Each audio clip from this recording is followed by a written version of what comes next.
Halo student, good morning, namo buddhaya.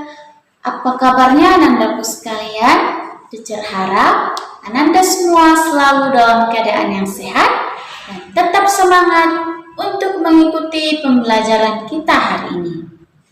Hari ini kita akan lanjut belajar dari tema 4, berbagai pekerjaan, subtema 2, pekerjaan di sekitarku, dan pembelajarannya keempat.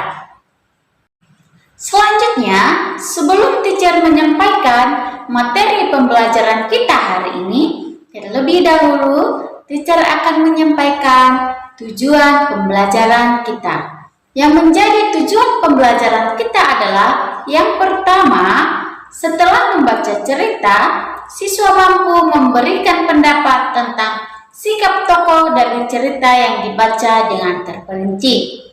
Yang kedua, setelah membaca cerita, siswa mampu mempresentasikan pendapat tentang sikap satu tokoh dari cerita yang dibaca dengan lancar.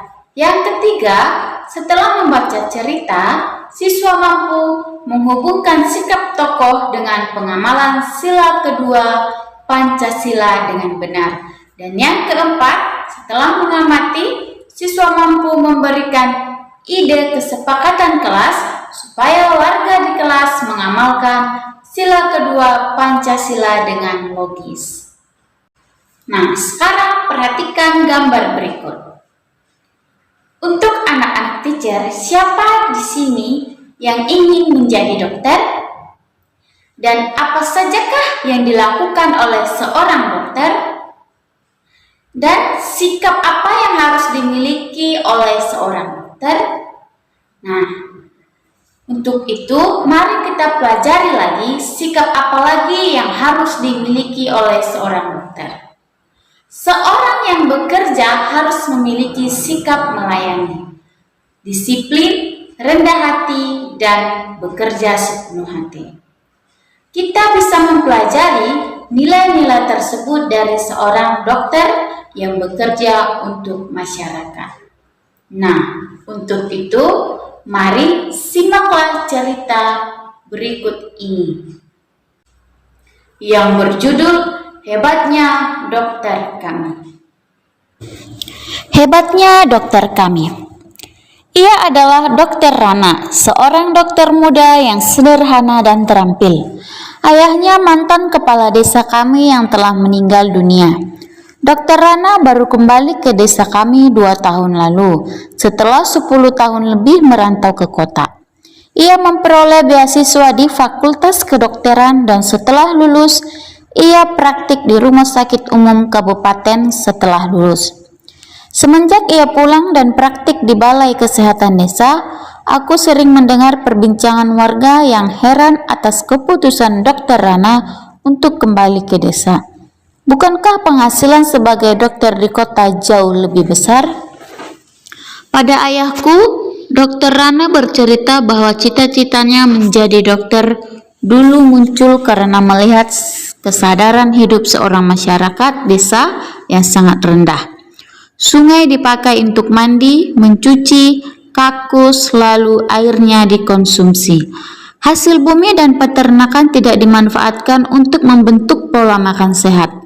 Warga lebih suka menjualnya ke kota dan uangnya dipakai untuk membeli makanan instan. Selama praktik di kota, Dokter Rana terbayang terus kondisi desanya. Ia merasa bahwa seharusnya ilmu yang dimilikinya sebagai seorang dokter bisa bermanfaat untuk kampung halamannya sendiri. Jadi Pak Andri, saya ini pulang untuk memenuhi niat saya ketika menerima beasiswa, yaitu menyejahterakan warga desa tempat saya lahir dan dibesarkan, ujar Dokter Rana pada ayahku. Sejak pulang, Dokter Rana memang aktif membina para remaja dan keluarga muda. Ia memberikan penyuluhan tentang pentingnya mencuci tangan, memasak air, pola makan sehat, dan imunisasi. Baginya, generasi muda adalah perantara terbaik untuk menyampaikan misi meningkatkan kesadaran hidup sehat masyarakat desa. Sebagai anak kepala desa, Dokter Rana sering mendengar cerita almarhum ayahnya bahwa banyak warga takut berobat karena tidak mampu membayar. Tak ingin hal itu terjadi, maka diumumkannya bahwa warga dapat membayar jasanya dengan sampah. Ya, sampah. Sampah kering jenis apa saja yang bisa didaur ulang. Botol plastik, botol kaca, koran bekas, bahkan kemasan bekas. Diterima oleh Dr. Rana. Cara ini membuat warga aktif dan bijak mengelola sampah. Sungguh kreatif dan cerdas cara Pak Dokter mendidik warga. Seperti mendiang ayahnya, Dr. Rana menjadi sosok yang dicintai warga desa. Ia menjadi teladan melalui dedikasi, tanggung jawab, dan kerendah hatiannya dalam menolong warga.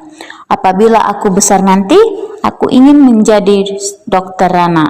Akan ku kejar cita-citaku menjadi guru, dan aku akan kembali untuk membangun kampung halamanku. Setelah Ananda mendengarkan cerita tersebut, maka kita dapat mengetahui tokoh yang ada dalam cerita tersebut. Nah, pada pembelajaran sebelumnya, kita sudah belajar tentang unsur-unsur intrinsik yang ada di dalam sebuah cerita, di mana unsur-unsur intrinsik tersebut ada tokoh, penokohan, dan amanat. Nah, dari cerita tersebut dapat kita ketahui bahwa sikap tokoh yang ada dalam cerita tersebut yaitu Dr. Rana, ia memiliki sikap dan memiliki kerendahan hati, yang dimana ia mau menolong warga yang ada di tempat tinggalnya atau yang ada di sekitarnya. Nah, dari Dr. Rana ini kita dapat belajar bahwa ketika kita bekerja, kita haruslah bermanfaat bagi orang lain. Nah, menjadi dokter juga harus memiliki kerendahan hati dan menghargai orang lain. Dan menghargai orang lain adalah salah satu pengamalan dari sila kedua Pancasila. Nah, sekarang kita lanjut ya. Masih ingatkah kamu cerita tentang Dayu yang diejek oleh temannya, yaitu Dadu? Nah, sekarang teacher akan membacakannya kembali. Untuk itu, simaklah cerita berikut ini. Dayu tidak mau sekolah. Dayu adalah temanku. Ia anak yang ramah. Meskipun lama tinggal di Jakarta, logat bahasa Dayu masih sangat kental dengan logat Bali. Hal itu membuat Dadu sering menertawakan Dayu. Dadu sering mengejek Dayu. Hal itu membuat Dayu sangat sedih. Ia menjadi tidak percaya diri untuk bicara di depan kelas. Ia takut ditertawakan Dadu. Hari ini Dayu tidak masuk sekolah karena malu. Nah, setelah Ananda mendengarkan cerita yang teacher bacakan, dapat kita ketahui bahwa sikap dari Dadu tersebut sangatlah tidak patut untuk ditiru, karena sifat Dadu tersebut sangat tidak sopan, di mana Dadu mengejek Dayu karena memiliki logat bahasa atau cara berbicara yang berbeda.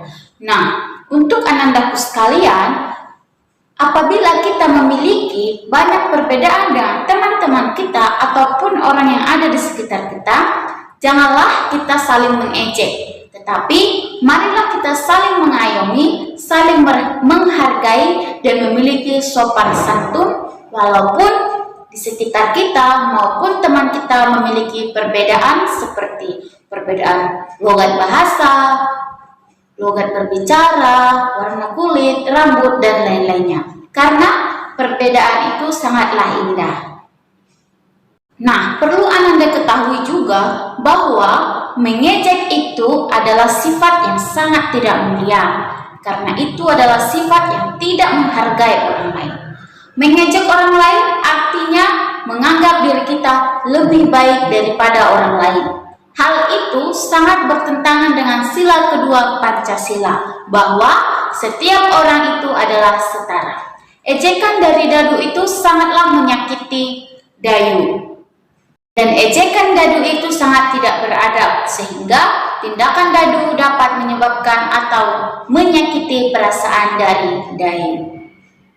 Nah, dari cerita Dayu tersebut, apa yang dapat kamu lakukan supaya hal itu tidak terjadi? Salah satunya adalah harus saling menghargai walaupun banyak memiliki perbedaan dengan orang lain, harus saling mengucapkan kata yang sopan dan santun, memiliki sikap yang baik dan saling mengayomi, menghargai dan lain-lainnya.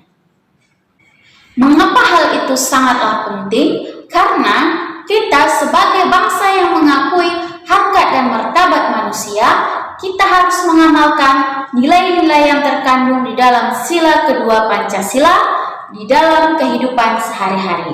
Nah, berikut ini ada beberapa contoh pengamalan nilai-nilai sila kedua Pancasila dalam kehidupan sehari-hari. Di antaranya adalah memberikan bantuan kepada korban bencana alam, kemudian menjenguk teman kita yang sedang sakit, lalu membantu seseorang, baik itu membantu mengangkat barang, menyeberang, dan lain-lainnya.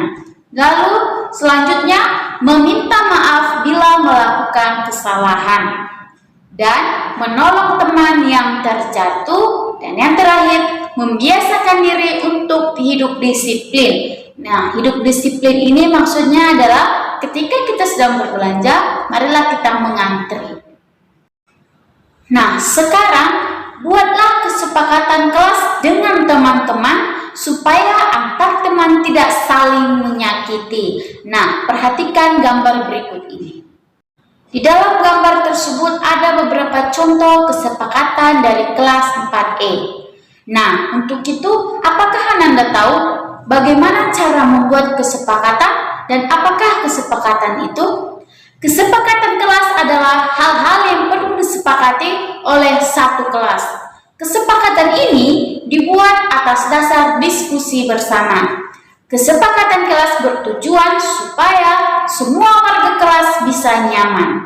Nah, ketika kesepakatan kelas itu dilakukan, maka setiap warga kelas akan merasakan nyaman.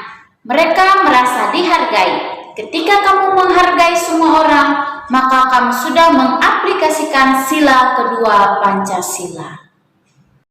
Nah, perhatikan contoh kesepakatan kelas 4E berikut ini. Kesepakatannya ada harus tertib, jujur, peduli, berbagi, menghargai, tepat waktu, percaya diri, bekerja sama, bicara bergantian, bertanggung jawab, bermain bersama, kelas bersih dan rapi, dan berusaha melakukan yang terbaik.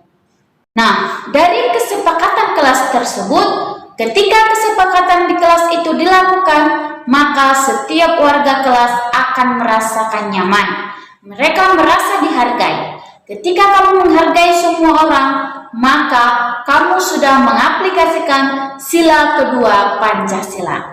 Nah, tidak hanya Dr. Rana yang mempunyai sikap baik, Paman Udin juga mempunyai sikap yang perlu kita contoh. Nah, dari materi yang kita sampaikan ini, dapat kita ketahui bahwa kita harus memiliki sopan santun dan sikap yang saling menghargai agar kita bisa hidup damai, tentram di sekitar orang lain. Nah, sekarang yang menjadi tugas Ananda sekalian adalah buka buku tema 4 halaman 77 sampai dengan 78. Sebagai tugas tambahan, buka buku MRT, kerjakan dari halaman 66 sampai 70, pembelajaran yang keempat, bagian A dan B. Tulis jawabannya saja dan kerjakan di double folio. Demikianlah pembelajaran kita hari ini. Teacher berharap Ananda semua memahami materi yang teacher sampaikan dan tetap semangat untuk belajar dari rumah dan menjaga kesehatan. Sampai bertemu di pembelajaran selanjutnya, kids. Bye-bye. Namo Buddhaya.